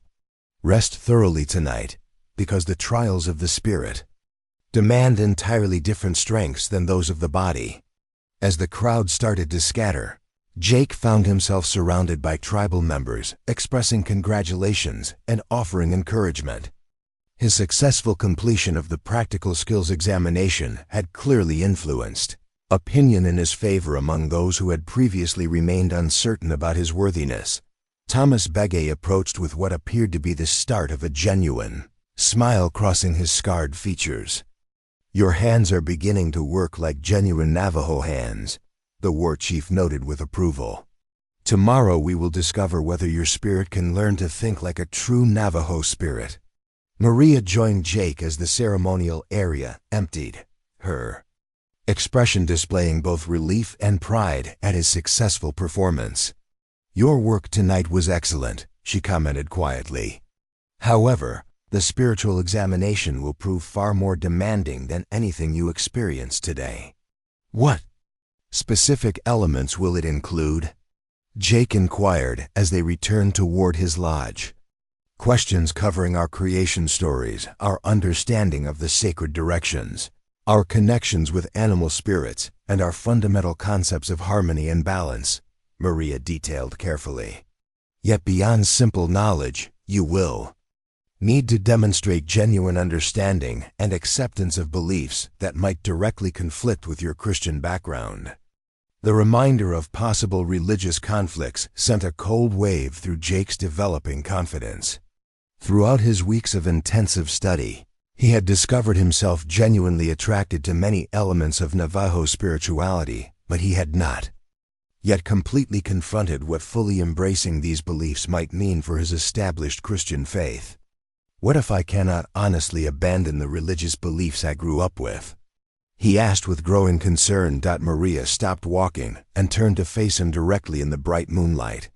"That represents the crucial question you must resolve for yourself before tomorrow evening," she replied with serious intensity. "The examining elders will immediately detect any dishonesty or incomplete commitment. If you cannot sincerely embrace our spiritual worldview, it would be much better to acknowledge that reality now rather than experience public failure during the ceremony." As they arrived at Jake's lodge, Maria prepared to leave him alone with his thoughts and preparations for the approaching test. "Tonight you must decide who you genuinely want to become," she said gently. "The man who enters tomorrow's ceremony will determine whether Jake Morrison emerges as a true member of the Navajo people or remains permanently an outsider who once saved a chief's daughter." Jake dedicated the entire night to deep meditation and prayer, struggling with profound questions that offered no simple answers. The spiritual transformation required for the next examination would demand much more than intellectual comprehension. It would require a fundamental change in how he understood his relationship to the divine and his position within the cosmic order. As dawn began to break, Jake found himself reflecting on the choice he had made in the desert when he first discovered Maria surrounded by her attackers. That decision had seemed straightforward at the time, motivated by immediate moral requirements that needed no complex philosophical consideration. Now he confronted a choice that was far more complicated, but potentially equally life-changing: whether to embrace a spiritual understanding that would completely transform his core identity, or to remain loyal to beliefs that might prevent him from finding the sense of belonging he had grown to desire deeply. The morning sun painted the canyon walls in brilliant shades of gold and deep crimson, and Jake understood that by the time it set again, he would have learned whether his soul was truly prepared for the complete transformation that membership in the Navajo people demanded. The sacred fire burned with flames that appeared to reach directly toward the star-filled sky as Jake Morrison knelt before the spiritual council on his final night of testing. The elderly medicine men and women who would determine his worthiness sat in a perfect circle surrounding him, their faces decorated with symbols that conveyed ancient wisdom and profound responsibility. Joseph Yazzie stepped forward carrying a bundle of sage that filled the surrounding air with its cleansing smoke. "Tonight you face the trial of spirit," the old medicine man announced clearly in both Navajo and English. "Your body has proven itself capable, but now we must determine if your soul can truly walk the path of our people." Sarah Yazzie began, the questioning with words that penetrated directly to the core of Jake's deepest beliefs. "Tell us about the sacred directions and what they mean to someone who would become Navajo." Jake drew upon weeks of intensive study as he spoke about the East representing new beginnings and the precious gift of each dawn, the South symbolizing growth and the fundamental power of life, the West embodying deep reflection and the wisdom that accompanies endings, and the North representing strength and the endurance necessary for survival. Yet beyond simply reciting memorized facts, he found himself speaking from genuine understanding of how these concepts shaped every single aspect of Navajo existence. The questions came more rapidly now, testing his knowledge of creation stories, animal spirits, and the delicate balance that maintained harmony between all living things. Each answer revealed not just what he had learned, but how deeply these teachings had penetrated his understanding of existence itself. "What of your Christian God?" demanded Robert Yazzie, the elder who had opposed Jake's acceptance from the beginning. "Will you abandon the beliefs of your birth to embrace our ways?" Jake felt the weight of the entire community's attention as he struggled to find words that would express the transformation taking place within his soul. "I cannot abandon the love I have known from the Creator," he said slowly. "But I have learned that the sacred speaks through many voices and reveals itself in ways I never understood before. The God I knew in my youth and the spirits you honor are not enemies, but different faces of the same divine presence." The answers sparked intense discussion among the examining elders. Some nodded approvingly at his theological synthesis, while others expressed concern about the implications of mixing spiritual traditions. Chief Begay himself remained silent, his weathered face revealing nothing of his thoughts. The final question came from Sarah Yazzie, delivered with the gravity of ultimate judgment. "A troop of cavalry arrives at our camp, demanding that we surrender you for crimes against white settlers. We know these charges are false, but refusal means war for our people. What do you choose?" Without hesitation, Jake responded with words that surprised even himself. I would surrender myself to prevent harm to the Navajo people. My life is worth nothing compared to the safety of those who have shown me such kindness. The silence that followed his answer stretched across the ceremonial ground like a held breath. Then Sarah Yazzie rose and spoke words in Navajo that sent ripples of emotion through the assembled crowd. You have proven yourself worthy, she announced in English. Jake Morrison dies tonight. Tomorrow, Running Wolf of the Navajo people will see his first sunrise. The transformation ceremony that followed blurred the line between dream and reality. Jake felt his old identity dissolving as sacred songs washed over him, and gentle hands painted his face with symbols of rebirth. When dawn finally broke over the canyon rim, the man who rose to greet it carried a new name, new loyalties, and a new understanding of his place in the world. Maria approached him as the ceremony concluded, her eyes bright with tears of joy. Welcome home, Running Wolf, she said softly. You have become the man I always believed you could be. Chief Begay stepped forward with the formal bearing that marked all important tribal pronouncements.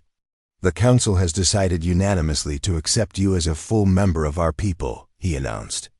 But more than that, they have agreed to the marriage proposal you submitted through traditional channels. Jake stared in shock, realizing that Maria had somehow arranged for his request to marry her to be presented while he underwent his final testing. The woman who had been his teacher and guide now smiled at him with love that transformed her beautiful face into something approaching divine radiance. When did I propose marriage? Jake asked in bewilderment. When you said you would die. To protect our people, Maria replied. That was the moment you truly became one of us, and the moment I knew my heart belonged to you forever. The wedding ceremony took place 3 days later, under a sky that seemed to bless their union with perfect weather and soaring eagles. Jake Morrison had truly died, replaced by Running Wolf, husband to the chief's daughter and defender of the Navajo people. Years later, when storytellers spoke of the white cowboy who took 9 bullets for a chief's daughter and emerged reborn as a Navajo warrior, children would listen with wide eyes to tales of transformation and the power of choosing love over fear. But Running Wolf himself knew the truth was simpler and more profound than any legend could capture. Sometimes a single moment of courage is enough to change everything that follows. Sometimes saving someone else's life means discovering your own. And sometimes the greatest journey is not across vast distances, but into the depths of your own heart, where you discover who you were always meant to become. Up next, you've got 2 more standout stories right on your screen. If this one hit the mark, you won't want to pass these up. Just click and check them out.